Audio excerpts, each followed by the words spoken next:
chest, it's my arms where those muscles have been flexing and I don't work out, you know? So I feel like I've been through a battle. I literally feel like I've been through that emotionally and physically. I am spent, and sometimes I'll have to take a day off the next day because it just will destroy me, especially if it's been something very emotionally draining. So I go there, and I think that to get a real performance, to get an organic performance, you have to do that as an actor, despite what they ever tell you in acting school. Awesome, that's super impressive. And as a third, my friend, she's in Connecticut, she can make it. Could you do something original? Yes, what's her name? Her name is Lucy. Lucy, I want your body, but not for the reason you're thinking.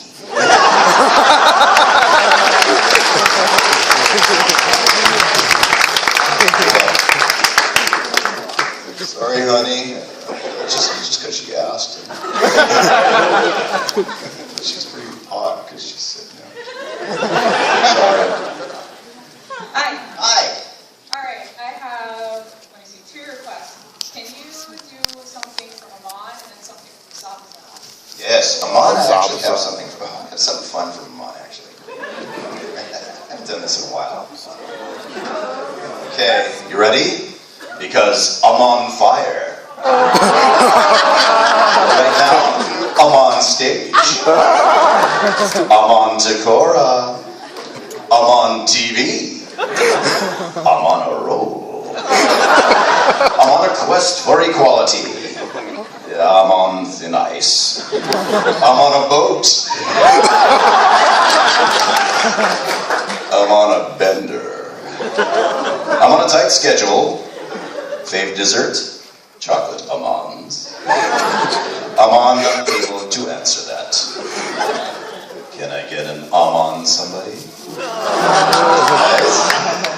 Opening up a new spiritual center on Air Temple Island, simply called a monastery.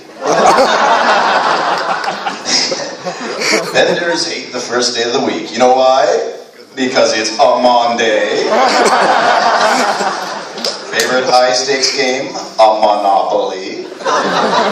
Why the mask? Amonimity, of course. I'm experiencing Amon joy.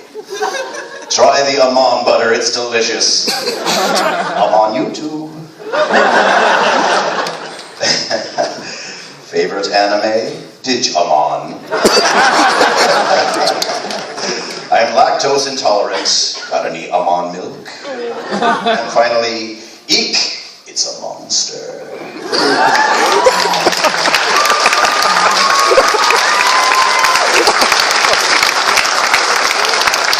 I'm on the food list now. I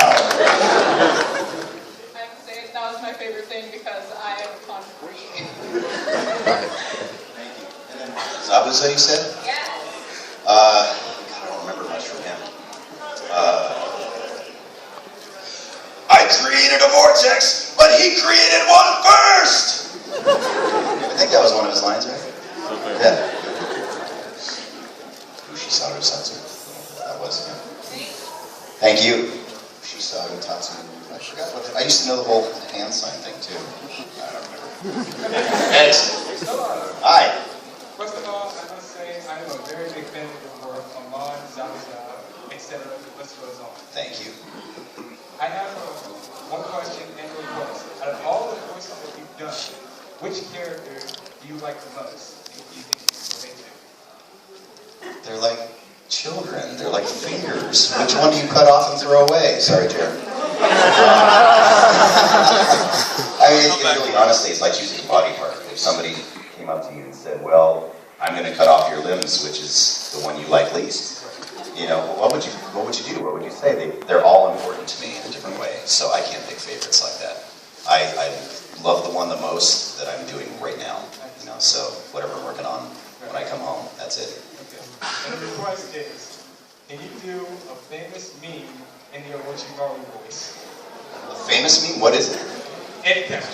Oh, any famous meme? Fox. No, give me one. Silver 9000? Grumpy Cat. Grumpy Cat is Orochimaru. Grumpy Cat's grumpy because he can.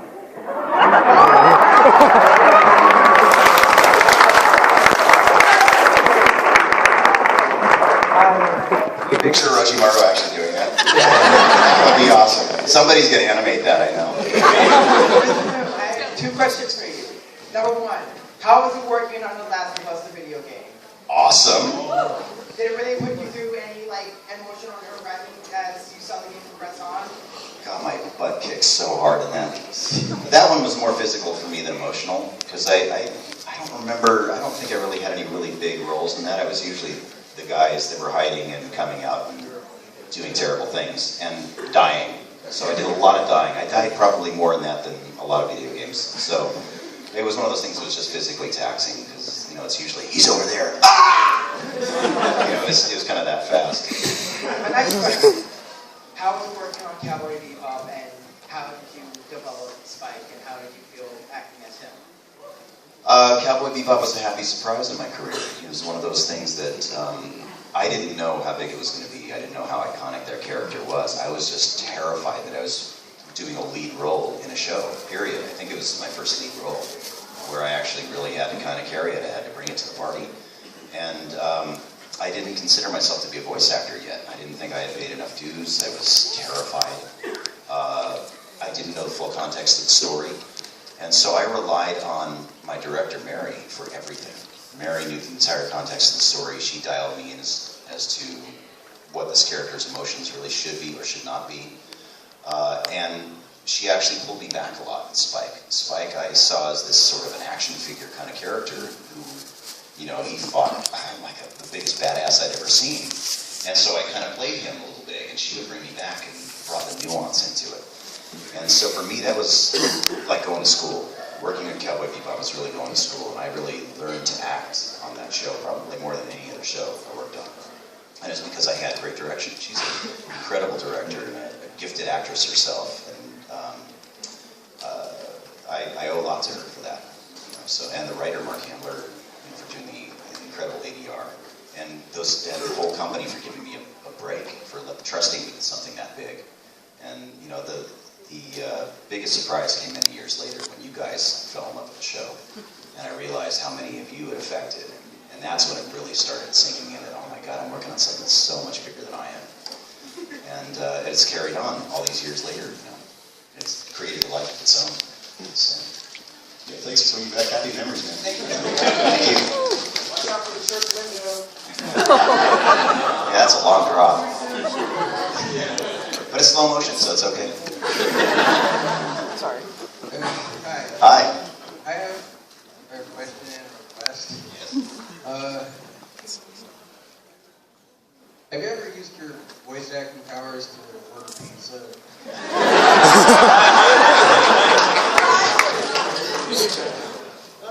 Not pizza, but I've done it at fast food places before. And the thing is, when it's that far out of context, usually people just go, oh, it's another one of these idiots. I'm working for minimum wage, I just want to go home, just tell me your order, I don't care. Yeah, so it really doesn't work most places, honestly, unless I'm face to face with them and I can really get that intimate moment and I catch them off guard, then it really works. And usually the only time that works is in a grocery store when I'm standing in line, and I'll be speaking my normal voice, and all of a sudden I'll see a head just kind of go, and I'll say something else to the cashier, and the head will go again, and I'll say, do I know you from somewhere? And I'll say, well, I'm a voice actor, I don't know, maybe you've heard something, and he says, just the look of sheer, I don't know if they're peeing themselves. I don't know what the reaction is at that point, so it's usually just fear on my part, and I just want to get out of there. The other time that it happens is in toy stores, and it's happened a couple times. Jeremy, close your ears, you've heard this a million times. But I was in a Toys R Us once, and I was looking at one of my characters, and I think it was from Ben 10 or one of these shows, and I picked up my toy, and I'm kind of looking at it, and I love when my action figures come out. I have like 3 shelves of them. And there's this little kid looking at the same toy, and I don't remember what the character was, but I did it in the character voice, and I'm standing next to this kid, and I did something in the voice, and I don't know, just say it was Ben 10, and it was Ghost Freak, and I said, how are you today? And the kid looks over at me, and he's kind of half smiling, and the mother looks at me and she goes, "I'll talk to my child." I'm like this freak, And she grabs the kid's hand and drags him out of the aisle. And I was like, Yeah, so that story is actually probably different because I have no memory, right, Jared? I probably told it completely differently the last time you heard it. He doesn't remember either. He doesn't care. He doesn't care. But anyway, that's when it usually happens. Is in those moments. It's not when I'm intentionally trying to do it. It's just when it sort of comes out. And the request was. Okay. Yes, it is. Can you recite this poem in a really hard voice? Sure, you got it? Yeah. Yeah, okay. Is it long? It's not like something from Homer or something.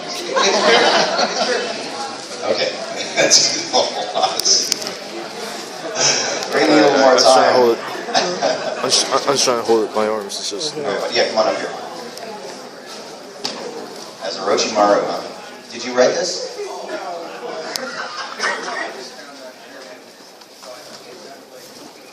Okay. Okay, this is pretty long. Is this the whole thing? Yeah, I'll do it. Ooh, this is going to be creepy. Come, little children, come with me. Safe and happy you will be away from home. Now let us run with Hypnose. You'll have so much fun. Oh, little children, please don't cry. Hypno wouldn't hurt a fly. Be free to frolic, free to play. Come with me to a cave to stay. Don't tell your parents.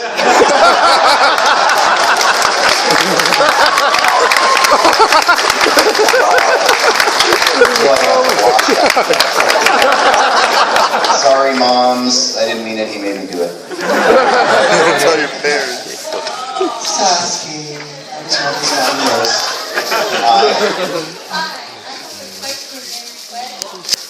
Have you ever cosplayed as one of your voice, thank you, one of the characters that you voiced? Not yet. Not yet. Okay.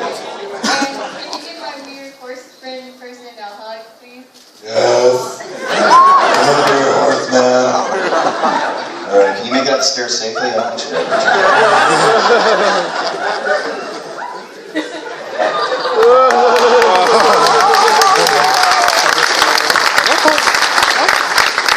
I like horses. Thank you. Bye, horsey.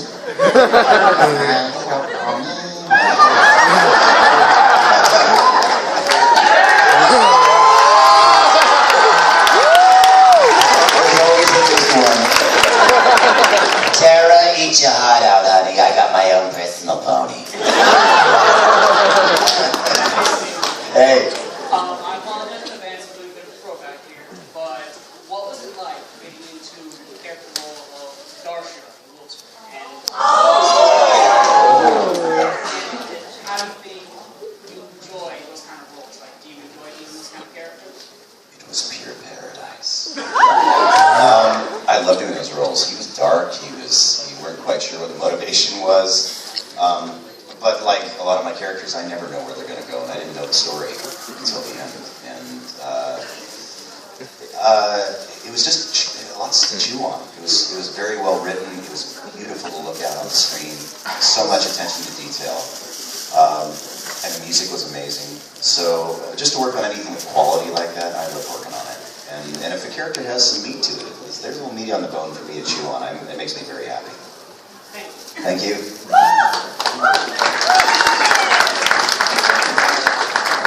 I have a question.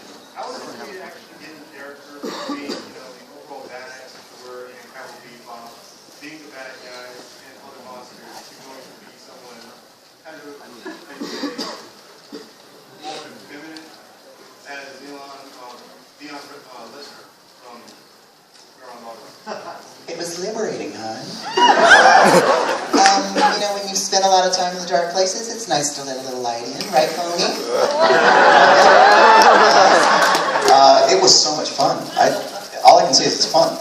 All of them are fun for different reasons, and I love going dark, and I love playing the badass because I never was one, especially as a kid. I got beat up a lot, I got bullied, and so for me to play really strong characters like that was sort of my comeuppance. It was my not revenge, but it was just a way where I sort of felt like I came into my own power. And playing Leron, oddly enough, I felt like I came into my own power in a whole different way. Honestly, I think it takes guts for a company to put a character like that out there, and it's wonderful because there's something that everybody can relate to in each character, and I think it's wonderful when they give a character like that so much life and intelligence too. Leron was not a dumb guy, and he was not just fluff. He wasn't just a pretty face on the show, huh? He's a badass robot mechanic. And there's substance to that character. And so that really fills me up. And if the character has substance to it, besides the comedy, besides the fun of it all, and bringing something different, it's very, very satisfying. So, I approach it like any other character. If there's something great in there, and I'll find it. I will find it, and I'll just bring it out as much as I can. And we did a whole different show. We did a whole second show worth of dialogue with Leron, just because he was so colorful. I said things that I didn't think I'd ever say. And it ended up on the cutting room floor. And we could make a whole other show out of it. So I hope that comes to light at some point. It'd be really fun. Thank you. I love Leron. Yeah. Awesome, man. Thank you. Hi, Steve. Hi. I got a question and a request. How did you like doing the voice of X-Demon and Flamedramon from the first American Digimon movie? Wow. Flamedramon, the fire of courage. Yeah! That was my first story. I think Flamedramon was the first character I did for Digimon. It was the first thing I ever recorded for Digimon. I was so excited to be part of that show. A lot of the stuff I had done prior to that were shows where I was always the evil guy or a creature or something really awful. And to play characters that were heroic and on a kid-friendly show that my kids could watch, that was really great for me. I just wanted to be able to bring something home they could watch and enjoy. And that was probably one of the first shows that you were able to watch, right, Jared? I was at the session. That's right. You did go to the sessions, and you weren't into the shows that I'd done before that, right? Yeah, I mean, I'd done a lot of things before that, and I tried to explain to him, these are shows that Daddy does that are really not appropriate for you. And some of the shows, I think I even tried to show you a couple things, and you went, no, not really. Can we watch whatever it was, Bugs Bunny or something? I don't know, whatever we were watching at the time. You just weren't interested. And Digimon was the first thing that my kids could watch, so it held a really special place for me. And then getting to carry that on in the later seasons as Guilmon and do all these really fun little characters. It was really fun for me. So I love that. That holds a very dear place in my heart. Yeah, same here. I was a little kid when it came out, and my boyfriend, who actually stashed for this con, gave me the DVD because someone stole my VHS version. Oh. I was so glad I got it again. I was so obsessed with that movie. It'll look better and sound better on DVD anyway. Oh, yes. Yeah, I have the old clamshell and it didn't. Yeah, it was okay. It was good. Can I get a hug from you? Yes. Can we do that after though, just so we can keep the line moving? Do you mind? Just glom me on the way out. Hi. This is really insane because I didn't even know you were coming, and like 20 minutes ago, a friend of mine was like, "Oh, hey, the voice of Tom is gonna be here," and I was like, "Really? Are you serious?" And like I freaked out, and it took me like another 20 minutes to just find the panel room, and this is ridiculous that I'm talking to Tom right now. This is insane. And just one very small request. This is really odd. Can you say a swiggy swag what's in the bag in the voice of Tom? A swiggy swag, what's in the bag? A swiggy swag, what's in the bag? I'm going to use that. If they'll let me say that on the air, I will. I'll note that down. A swiggy swag, what's in the bag? Is that from something?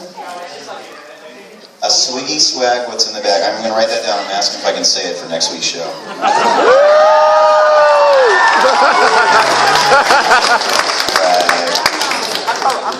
Dude, I won't watch the next time. I won't watch this. 9:25. I won't watch it. Okay. That's appropriate for Tsunami.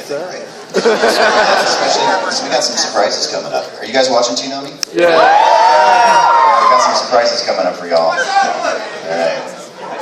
Hi. Oh, awesome. All right. Long time today.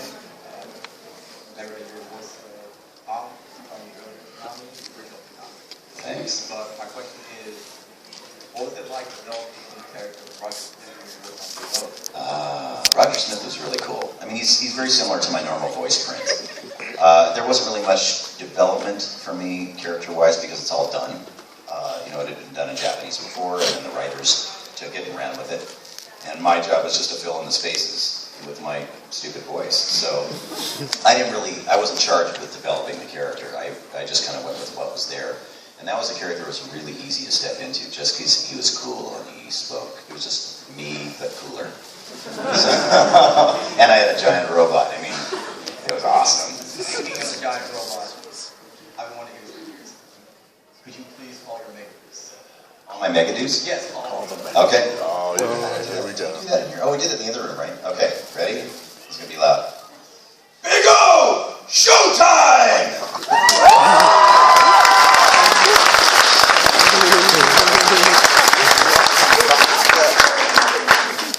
Should we fuck this box? Wow, swiggy swag, what's in the bag? Wow. Look at that.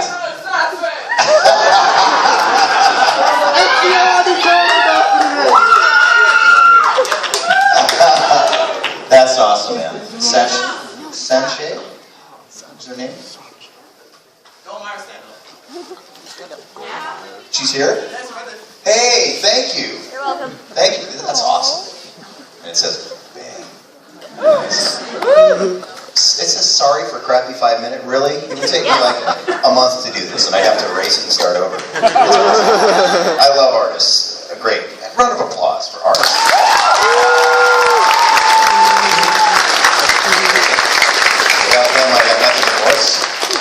Hi. All right, I have a suggestion, a question, Wow, that sounds like a lot of work. is you're saying all the time, this character reads this certain book. What I want to see you do, and you can do this on YouTube at any time, is Orochimaru reads 50 Shades of Grey. Oh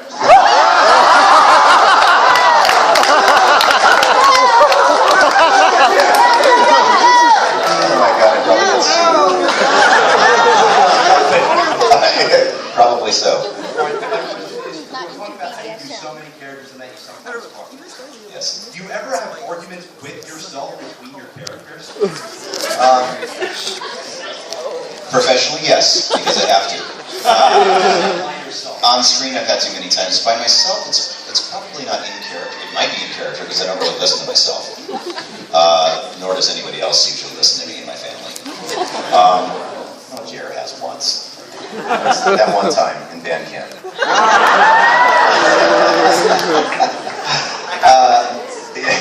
The conversations for me are usually, it's usually after I've done an audition or I've done a job, and I'll have this conversation with myself in the car, saying, oh, God, I could have done that so much better. No, it was okay. No, it really would have been better if I had said that thing. No, but that was what was written. And then those kinds of voices are going off in my head all the time, and I think I just say them out loud. But I don't know for sure because I don't really listen. I don't pay attention. I just know that I am speaking out loud because I've been caught doing it. That's the only reason I know. And my request is, you were talking about how you did Batman for like one episode. Can we get a sample of that? I don't remember what I said, but yeah, I did that like 3 years ago, so I don't remember what I said. But it was, my Batman was basically just my voice, and I would kind of speak very softly and sort of take place Bruce Wayne when it was necessary, and Batman when he had to get a bit harder. So it's very similar to a lot of the stuff I've done before. All right, Thank you. Hi. Hi. All right, I have 2 questions. Yes. How high can you go? How low can you go? How sexy can you sound? How creepy can you sound? It's 4 questions. How high can I go? Well, this one time in high school. No. How high can I go vocally? Yes. Well, and sustain it, probably something like Hormone, which would be a falsetto sort of thing. Hormone, it's kind of hard to do because I have to do him immediately after doing some kind of really gnarly character. Low would probably be something like Grunt, where you'd be speaking down here, and they'd still pitch him even farther down below that. I get pretty low sometimes, but I'm doing that right. As soon as I go real low, because I sort of open up the whole cavity, and And then how, what was it, creepy? How creepy and how sexy. How creepy can I go, Orochimaru? How sexy can I go, Orochimaru? Sexy, I don't know, that's up to you guys. Probably, the most feedback I've gotten for a sexy voice has probably Vincent. Just because he's way down there and he, you know, is very soft-spoken, carries a big thing. My second question is, what is your favorite memory apart from doing Digimon? The first time I got to do Guillemon. Guillemon is one of my favorite characters just because it's a voice that I've been doing since I was really little. And I started doing him after Andy Kaufman. Are you guys familiar with Andy Kaufman? There was a guy who did this voice, this character called Latka on the show a long time ago, way before your time. But he would go on stage and he would speak like that for his whole comedy bit. He's this brilliant, crazy comedian. And he would do that voice, and I could do that voice, and so I had to take that voice and put it in a character, and that was the first time I could put it in a character without that accent, and so it became Guillemon. And Guillemon was Just this really sweet, like the character that my kids could watch. yes. So it made me happy. This made me happy. Thank you. Okay, I have two questions. Yes. Digimon was my favorite anime. It just started got me into it. Oh, nice. And I want you to say Terry Destroyer from Black War Greymon. I don't know if I remember his voice. His voice was just me, but yelling, right? Black War Greymon. Was it kind of like that? Yeah. Was Terrier Destroyed? Terror Destroyer. Terror Destroyer. What's that? Terror Destroyer. And he yelled it, right? Yeah. God, I don't remember. Terror Destroyer! Close? I would say too. Absolutely. What? Hey. Yeah. Don't touch me. Hi. Okay, so Wolverine, you've done him in a lot of different forms, including the anime, and I know that it's all a little bit different just because you're different. So how do you like to dress? No, I adjust Wolverine depending on how the script is written, how the character is drawn. In the anime, he was actually a little bit harder version of Wolverine, so he was probably most similar to like Hulk versus, where Wolverine was really feral, and so it could go really deep and dark with him. And then in the series, he would have those moments, in Wolverine and the X-Men, he would have those moments, and in the games, that he'd be all over the place. You know, he could actually go a little bit lighter, and when he was in conversations, you know, he'd speak more like a normal person, because you can't go talk this way all the time. And then in Superhero Squad, you guys seen Superhero Squad? Yeah. Wolverine was like a chibi version of Wolverine. He was just a butthole. So it really depends on how the character is constructed, and I just go along with whatever they tell me to do. I'm a voice monkey, and they say dance, monkey dance, and I just have to get in there and do it. And can I have you afterwards? Yeah, absolutely. Hi. Hey, how you doing? So I remember you said a few times, numbers before from random shows and voice actors, everything, about how in process of recording. One of the things that I've always found really interesting is so much of you guys, the actors, characters. Yes. So is there anything that sticks out in your mind, either that was a good example that a good story, or maybe something that you know you improv that you can't believe it uncut? Yes. GTO. That show, I walked into that room and we had, usually people have what they call an ADR script. Or they have